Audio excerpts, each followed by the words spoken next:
Alright, here's to take two. Fun fact, I had filmed this entire video earlier today when the lighting was better and I had more energy, and it just disappeared into a black hole somewhere in my camera's memory card. So, we're gonna do this again. Welcome back to my channel. My name is Marlow York, and today I wanted to talk about something that has been going around in the writing community for probably as long as there has been an online writing community. And that is writers who aren't sure if they are a writer, an author, or an imposter, and I will explain more about what that means. So there are a lot of people who talk about whether or not they are even a writer or an author by whatever definition they want to go by. And I have some personal thoughts on that I chose for myself. And I also wanted to look into what actually is a writer and an author and if they are the same thing. According to the Merriam-Webster dictionary, a writer is one that writes, such as A, an author, or B, one who writes stock options, which is a very precise example, if you ask me. And the definition of an author is 1, the writer of a literary work, such as a book, 2, one that originates or creates something, i.e. the source, as in software authors, film authors, and the author of this crime.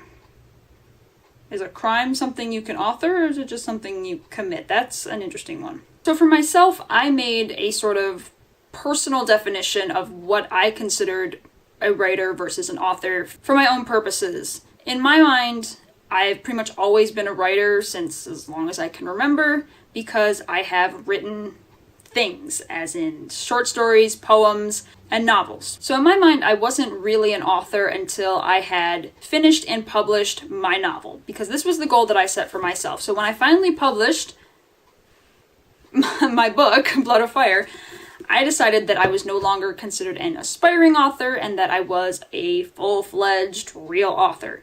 However, going by the actual definitions of the word, if you have written anything, poem, song, instruction manual, I guess, you are a writer because you write. So anyone who says they are an aspiring writer, I don't quite understand it, because all you have to do is write something down and you will be a writer. Do you feel like you want to aspire to be a writer? Write. Just sit down and write something. That's pretty much all it takes. But I guess people who think that way really want to write consistently. So do it. And then if you continue along with those Merriam-Webster definitions, an author is someone who has created a work, regardless of whether or not it is published and for sale on any sort of medium, whether paperback, e-reader, free, $1 million, whatever. Once you have created a particular written work, you are the author of that work, by that definition. So I suppose anyone's personal idea of a writer, author, whatever, is all up to them. There are some people who believe that they are a writer and an author at the same time, regardless of publication or whether or not they've actually finished something, and that is completely fine. But for my personal uses, I wanted to consider myself an author once I had finished my book and ideally published it, because that was my personal goal. And this sort of ties into the next point of this video, which is the imposter syndrome thing. I wasn't really sure what this was, so I had to look it up for myself, and it is something that can affect, I suppose, people from any industry, not just writing, but it is something that does go around in the writing industry. From what I've researched, imposter syndrome is basically where you aren't really sure if you are a writer or author because of some sort of self-doubt. People who have this imposter syndrome feeling, even though they have created a work and finished something, they still feel like they aren't really a writer or an author. I haven't personally really suffered with the imposter syndrome thing. I don't go around thinking, I'm not a real writer, I'm not a real author. Maybe it's because I've been doing it for so long, but I don't think my self-doubt has ever really gone that deep. And yes, I do suffer from self-doubt on some occasions, whether I don't feel like the particular story I'm working on is that good, or I don't feel like I could be as successful as I want to be. Now, self-doubt is pretty much a part of life, unless you are just a super confident, borderline arrogant dickwad kind of person where you just are teeming with so much confidence that you never worry that you are or are not something. However, I can totally understand why people would self-doubt themselves so much that they think that they're some sort of imposter, that they're not really the writer or author or artist that they claim to be. I do understand it, but I haven't quite felt it myself. If you feel like you are an imposter writer or something, what you really are feeling is a lack of self-confidence. As someone who doesn't really have a very big self-esteem, I can definitely understand, because it can be difficult to build yourself up without seeming arrogant, or if you feel like you're sort of reaching for stars that you haven't really rocketed towards, if that makes any sense. So if you do feel that you are in the throes of some sort of self-doubt or imposter or whatever the case may be, what you really need to do is pinpoint exactly why you don't feel confident in your work. And I have seen a lot of people who just constantly, they talk badly about themselves, whether it's about who they are as a person or about their writing. They just say, oh, I never write anything good, or, everything I write is crap and I get nothing but negative feedback. And if that's the case, then you're sending your work to the wrong freaking people. But instead of spending your time berating yourself for not being as good as you want to be, or just flat out saying, I'm not an author, I'm not a writer, my work is crap, and this and that, pinpoint exactly what it is that you don't like about your work. Is it just a particular scene that's giving you a hard time? Are you not very good at dialogue? Are you not good at setting? Or do you feel like your pacing is something weird? I am just gesturing real hard. I don't know how much of this you guys can see, but I'm just trying to fly away or something here. So once you've pinpointed the thing or things that you feel like are dragging you down confidence-wise, figure out what you can do to improve them.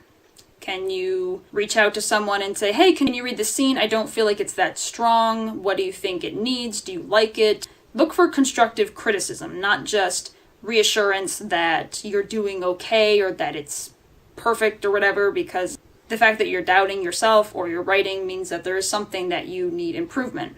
Also, you can try to take classes or reach out to other writers who maybe are a little bit better at writing than you are and say, hey, what do you do when you feel like you're not good at setting, dialogue, whatever. And I think the real main overall point of this talk is that if you feel like you're not a writer, author, or you think you're some sort of imposter, don't waste your time and energy cutting yourself down and saying that you're not good and your writing's not good and it's never going to get any better, because that kind of talk doesn't help anyone, least of all you.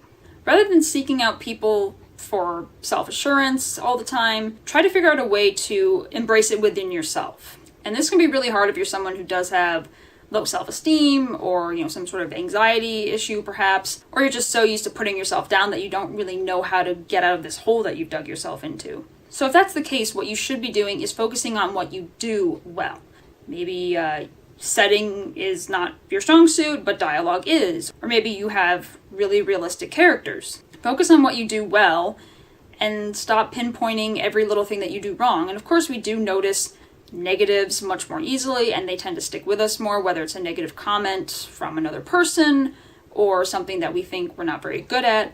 I think the real key to developing self-confidence in yourself and in your writing is to keep focusing on the things that you do well and that you do like about yourself. But if you are a writer or an author and you feel like you do have some sort of self-doubt, I hope that you can take away something from this video in the sense that just because you might think one way or the other about yourself doesn't necessarily mean that it's true. If you have written stuff, even if it's crappy work or not as strong as you would hope it is, that's something that you can improve. If you're writing things down and you have created works and actually finished them, then yes, you are a writer and an author. That doesn't mean you're some sort of imposter. So you can kind of kick that idea to the curb. I don't get the whole imposter thing. I'm sorry. I mean, yes, I understand it from a faraway sort of viewpoint, but I've never really felt it genuinely myself. To sum things up, if you do feel like you question whether or not you're a writer or an author, I think really the more important thing to focus on is what you do well rather than what you don't do well.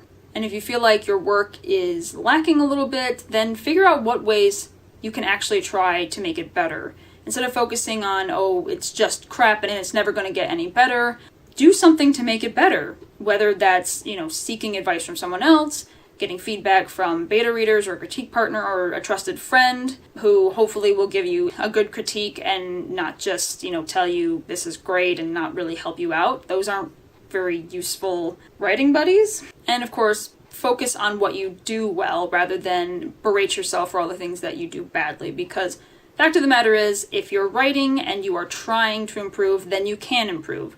So yes, self-doubt is part of the game. It's just natural part of being a human being, really. But instead of focusing so much on the negative, try to find the positives and actively seek ways to improve the negatives so that they're not quite so negative, so that they can at least be neutral and tolerable, and then someday they'll be positives. Yeah.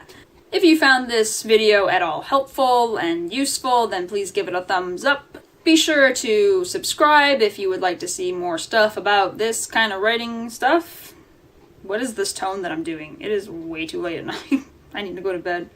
If you'd like to keep up with me on my writing endeavors and so on and so forth, then you can follow me on Instagram and Facebook and Twitter and YouTube, and you're already on YouTube watching this, so you're on the right track.